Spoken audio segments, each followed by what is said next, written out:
என்னது 8.3? Hello viewers, நாங்களோட லக்ஷ்மி. நீங்கள் பார்த்துருக்கிறது 0 லக்ஷ்மி. நம்ம எதிர்பார்த்தது ஒரு 7.5 அப்படின்னா ஒரு நாள் வந்து 8.3 எடுத்திருக்காங்க டிஆர்பி. வேறு லெவலில். ஸோ இந்த வாரம் வந்து ரொம்ப ஸ்பெஷலான நிறைய அப்டேட்ஸ் வந்துட்டுருக்கு. இதெல்லாமே போன வாரத்துக்கான டிஆர்பி. எக்ஸாக்டாக ஹாஸ்பிட்டல் அட்மிட் பண்ணி காவேரி ப்ரெக்னென்ட் அப்படின்ட்டு விஜய்க்கு தெரிந்த அந்த எபிசோடு வந்து 8.3. அதுக்கப்புறம் எல்லாமே 7.1 7.1 7.3ன்னு, அதுவும் வெள்ளிக்கிழமை 7.3 முடிஞ்சிருக்கிறது நிச்சயமாக ஸ்பெஷலான விஷயம். அந்த 6.8 என்னென்னா சாரதம்மா கோவப்பட்டு பேசிகிட்டு இருப்பாங்க, அந்த ஒரு விஷயந்தான். நிச்சயமாக இந்த 8.3 ரொம்ப ரொம்ப ஸ்பெஷல். ஓவராலாக அர்பனில் 7.3 எடுத்திருக்காங்க.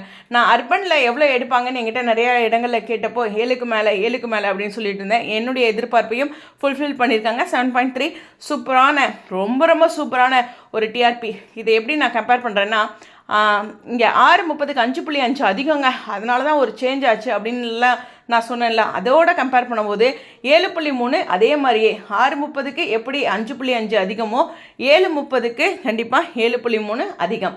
ஆனால் ரொம்ப அதிகம்னா கண்டிப்பாக 7.5 க்ராஸ் பண்ணும்போது யோசிக்கும்படியான அதிகமாக இருக்கும். ஸோ இந்த 8.3ல எடுத்திருக்காங்களா, அதெல்லாம் வந்து உண்மையுமே சொல்கிறேன், நேரம் 9 மணி ஸ்லாட்டவே கொடுக்குற அளவுக்கான டிஆர்பி அது. அந்த 8.3ங்கிறதுலாம் ஓகேவா, அதெல்லாம் கொஞ்சம் கவனிக்கக்கூடியது. பட் இது ஒரு நாளில் ஒரு ஹை வோல்டேஜில் ஏற்பட்ட விஷயங்கள் தான். ஆனால் அது தொடர்ந்து நிலைத்து நிற்கணும் அப்படின்னா கொஞ்ச நாள் ரன் ஆகும்போது அது தொடர்ந்து நிலைத்து நிற்கும். ஓகேவா, ஸோ இது ரொம்ப முக்கியமான விஷயம். ஹலோ வியூவர்ஸ், நாங்களோட லக்ஷ்மி. நீங்கள் பார்த்துருக்க 0 லக்ஷ்மியே சொல்லாமல் இந்த வீடியோ முடிக்கக்கூடாது இல்லையா, அதனால் இந்த இடத்துல சொல்லிட்டேன். எனிவேஸ், ஒரு ஸ்பெஷலான இந்த அப்டேட் உங்களுக்கு ரொம்ப ஸ்பெஷல், எனக்கு இன்னும் ஸ்பெஷல். உங்களுடைய கருத்துக்கள் ஸ்டேடியம்.